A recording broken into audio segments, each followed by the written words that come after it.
প্রথমেই বলবো যে ওসো ওয়ার্ল্ড হেভি চ্যাম্পিয়নশিপের জন্য রেসলম্যানিয়াতে যাবে, কিন্তু সে টাইটেলটা জিতবে না এবং সেখানেও সে হারতে পারে।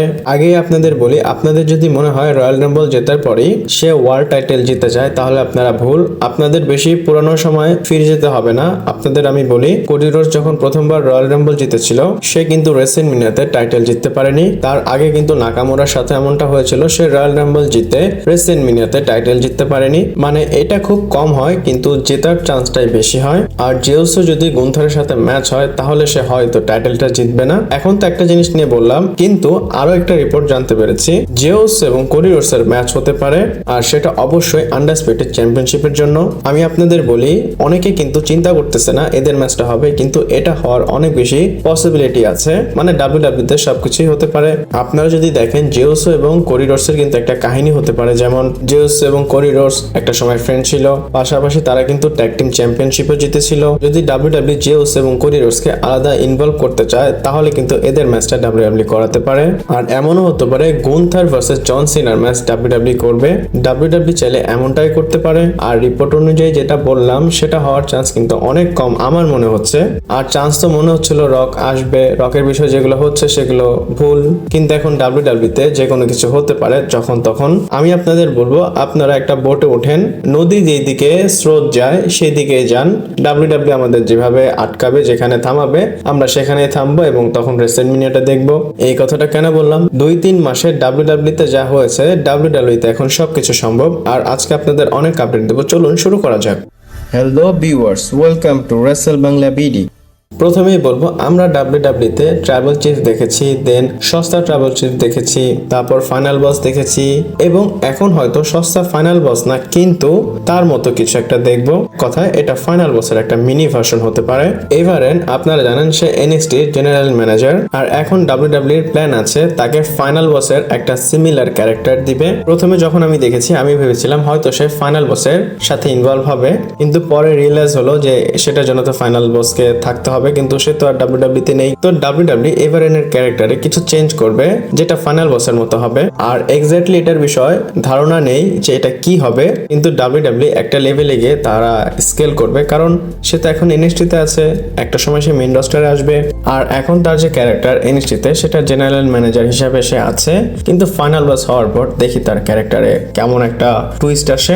এরপর বলবো জেউসের বিষয়, সবাই বলতেছে জিমিউসের বিষয় শুধু আমি আপনাদের আপডেট দিয়ে থাকি এবং তার বিষয়ে বলি, এর সাথে ঠিকঠাক ডাব্লিউডাব্লিউ কিছু করতেছে না।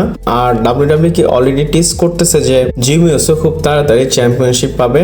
এখন পর্যন্ত কিন্তু সে সিঙ্গেলস চ্যাম্পিয়নশিপ জিতেনি, জেউস এমনিতে জিতেছে।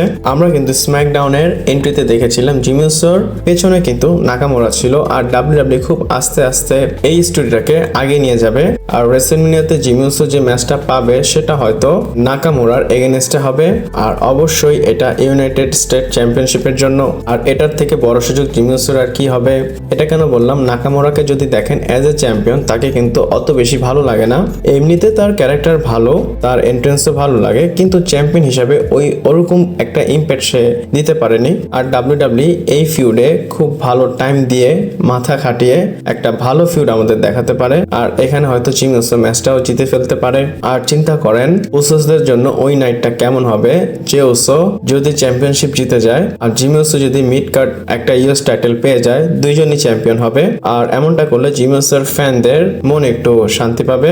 যখন থেকে জেউসো উপরে গিয়েছে ফ্যানরা চায় জিমিউসো যেন উপরে যায়। এরপর আপনাদের হয়তো মনে আছে আমি আপনাদের বলেছিলাম ডাব্লিউডাব্লিউ জন সিনার নামে একটা ইভেন্ট করতে পারে এবং সেটা জন সিনাকে ডেডিকেট করবে। বলা হবে এই পেপার ভিউটা জন সিনার নামের, আর সেই নামটা পসিবলি হয়তো বের হয়ে এসেছে। যেমন শিল্ডের হয়েছিল কি দ্য শিল্ড ফাইনাল চ্যাপ্টার, তো জন সিনার জন্য সিমিলার কিছু হবে, যেমন নামটা হতে পারে রুথলেস অ্যাগ্রেশন। আর ব্যাকস্টেজে কথা হচ্ছে যে ডাব্লিউডাব্লিউ এই নামটা নিয়ে সামনে আগাবে, আর অবশ্যই সেখানে একটা ম্যাচ করবে, আর এই ম্যাচটা হবে ডিসেম্বরের 27 তারিখে। আর এটা হয়তো সেই পসিবল ডেট যেখানে জন সিনা লাস্ট ম্যাচ করবে। আমি আসলেই বলতেছি জন সিনা হয়তো 27 ডিসেম্বরে তার লাস্ট ম্যাচটা করে ডাব্লিউডাব্লিউ থেকে চলে যাবে।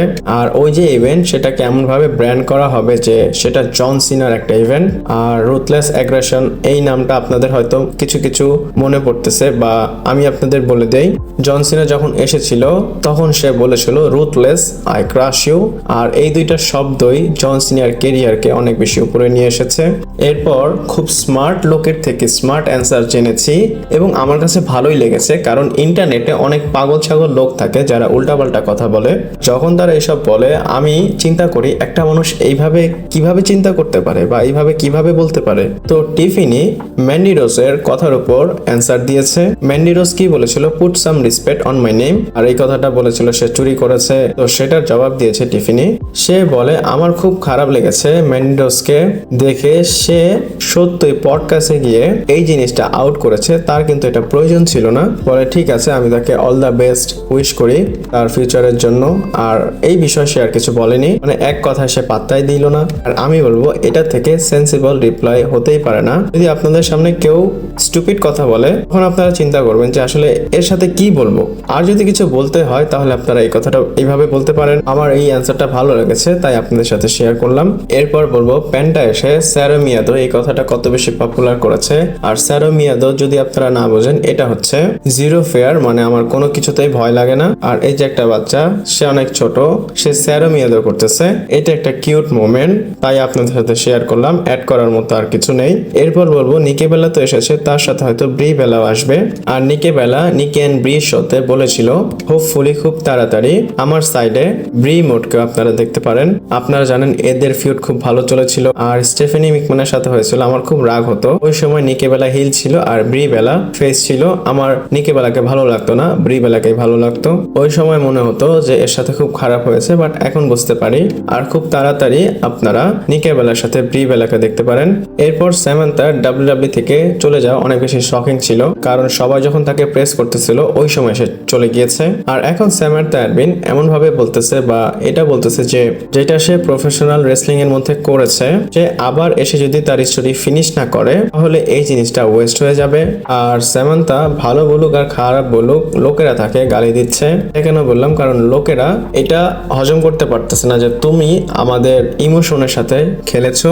আর সে কেন গিয়েছে আপনারা জানেন, সামান্থা শুধু অ্যানাউন্স না, সে ডাব্লিউডাব্লিউতে আরো কাজ করতে চেয়েছিল, মানে সে অন্য একটা রোল চেয়েছিল, বাট তাকে দেওয়া হয়নি।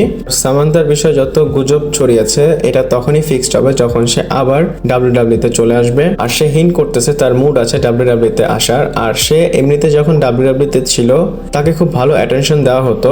অবভিয়াসলি বাইরে গিয়ে এটার থেকে বড় কিছু না করলে সে পপুলার বা তার প্রতি অত অ্যাটেনশন ফ্যানরা দিবে না। এরপর খুব তাড়াতাড়ি আপনাদের রেসলম্যানিয়ার কার্ডের বিষয় বলি। এমনিতে আমরা জানি না রেসলম্যানিয়াতে কি হবে, কিন্তু দুইটা ম্যাচ যেটা তৈরি হতে দেখা যাচ্ছে।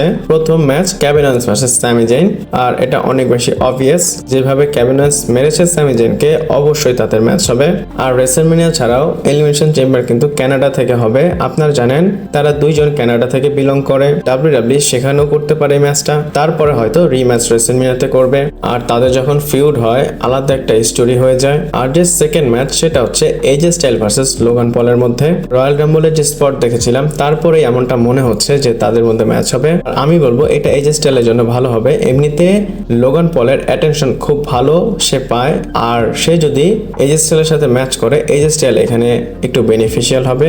আর এমনও হতে পারে লোগান পলের জন্য ডাব্লিউডাব্লিউ আরো ভালো কিছু করবে, আর এজে স্টাইল ওইরকম রেসলম্যানিয়াতে ম্যাচ পাবে না। যদি এই জিনিসটা করে ট্রিপল এইচ, তাহলে তাকে নিয়ে একটা ভিডিওতে ভালো মতো কথা বলবো, আর কিছু বললাম না। এরপর ডাব্লিউডাব্লিউ তাদের মাথা একটু ভালো মতো খাটিয়েছে। শার্লট ফ্লেয়ার যখন এসেছিল সে অ্যাজ এ বেবি ফেস হিসেবে এসেছিল, তো সে যখন রয়্যাল রাম্বল জিতে ফ্যানরা তাকে একটু বু করেছিল এবং তাকে নেগেটিভ রিয়াকশন দেওয়া হয়েছিল। এখন ডাব্লিউডাব্লিউ টিফিন এবং শার্লটের যে প্ল্যান করতেছে ম্যাচ করবে রেসলম্যানিয়াতে, সেখানে টিফিনি একটা বেবি ফেস হবে আর শার্লট ফ্লেয়ার এখানে হিলের একটা রোল প্লে করবে। আর সবাই এমনটাই দেখতে চায়। আর যদি শার্লট ফ্লেয়ার আসলেই জিতে চায় তাহলে সে আরো রেকর্ড করে ফেলবে, ওই দিক দিয়ে টিফিনি চ্যাম্পিয়নশিপটা হেরে যাবে। আর যদি সেই জিনিসটা হয়ে যায় সেখান থেকে একটা নতুন এরা শুরু হবে। অবশ্যই আমি শার্লট ফ্লেয়ারকে যে বু হবে সেটার কথা বলতেছি। আর যদি আরো বেশি খারাপ অবস্থা হয় তাহলে ডমিনিক মিস্টারের মতো হবে, আর এটা খুব ভালো অ্যাচিভমেন্ট হবে তার জন্য। এরপর বলবো রয়্যাল রাম্বল হয়েছে অনেক দিন হলো, কিন্তু এখনো সেটার বিষয়ে ডেটা আপডেট আমরা জানতে জানতে পারছি। তো রেসলিং অবজারভার নিউজ লেটারে থেকে এই জিনিসটা প্রকাশ হয়েছে। তারা বলতেছে ডাব্লিউডাব্লিউ যে হিস্ট্রি মানে পুরা ইতিহাসের যে ইভেন্ট সেটা সবচেয়ে বেশি দেখা হয়েছে এই রয়্যাল রাম্বলটাকে।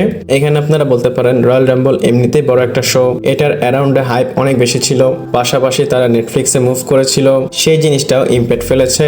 আর এখানে কিন্তু রেসেলমেনিয়াও এই ডেটার মধ্যে আছে। রেসেলমেনিয়াও এত বেশি দেখা হয়নি, এইবারে রয়্যাল রাম্বলটা যত বেশি দেখা হয়েছে। এটা অডিয়েন্সের কথা বলা হচ্ছে না, এটা ভিউর কথা বলা হচ্ছে। এমনি অডিয়েন্সের ব্যাপারে তো রেসেলমেনিয়াতে 1 লাখের উপরে মানুষ আসে, কিন্তু ভিউর দিক থেকে এটা একটা বড় রেকর্ড। 2025 সালের রয়্যাল রাম্বল যদি এমন হয় তাহলে 2025 সালের রেসেলমেনিয়া কেমন হবে চিন্তা করে দেখেন। এরপর বলবো ডাব্লিউডাব্লিউ অ্যানাউন্স করেছে রোমান রেন্সের অবস্থা খারাপ, সে আসতে পারবে না। আর আমি কিন্তু আপনাদের বলেছিলাম ডাব্লিউডাব্লিউ কিভাবে এইবার অ্যানাউন্স করেছে যেন এটাকে ইউজ করতে পারে স্টোরি লাইনে, এবং আমি আপনাদের বলেছিলাম পসিবলি এলিমিনেশন চেম্বার, সেখানে সে সারপ্রাইজ রিটার্ন করতে পারে।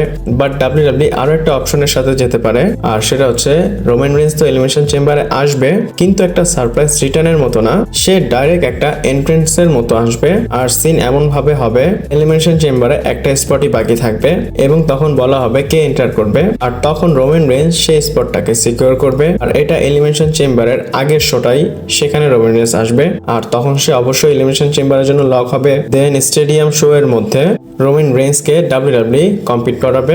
আপনারা জানেন বড় বড় শো এর মধ্যে ডাব্লিউডাব্লিউ তাদের বড় বড় সুপারস্টারদের পুশ করে, আর এমনটা করলে ডাব্লিউডাব্লিউ যে একটা অ্যাঙ্গেল দেখাতে যাচ্ছে সেথ রলিন্সের, সিএম পাঙ্কের, রোমান রেন্সের, তাহলে কিন্তু এলিমিনেশন চেম্বারে এমন একটা ক্ল্যাশ করবে যেন তাদের অ্যাঙ্গেলটা বের হয়ে আসে এবং রেসেলমেনিয়ার জন্য ডাব্লিউডাব্লিউ একটা লাইন করতে পারে। আর অবশ্যই তারা যদি একসাথে এলিমিনেশন চেম্বারে থাকে তিনজনের মধ্যে কেউই জিতবে না, আর ওই দিক দিয়ে ডাব্লিউডাব্লিউ জন সিনাকে সাইড করবে, আর এমনটাই ডাব্লিউডাব্লিউর পসিবল ডাইরেকশন হতে পারে। আর এমনিতে ভালো হবে রোমান রেন্স একটা ম্যাচে কম্পিট করবে। এটা কেন বললাম, সে অনেক বেশি প্রিমিয়াম, সে আসে না, যদি আসে তাহলে ফ্যানরা খুশি হবে। আর আপনাদের যদি আমার ভিডিওটা দেখে ভালো লাগে অবশ্যই লাইক, কমেন্ট, শেয়ার, সাবস্ক্রাইব করে পাশে থাকবেন। পরবর্তী ভিডিওতে আবার দেখা হচ্ছে।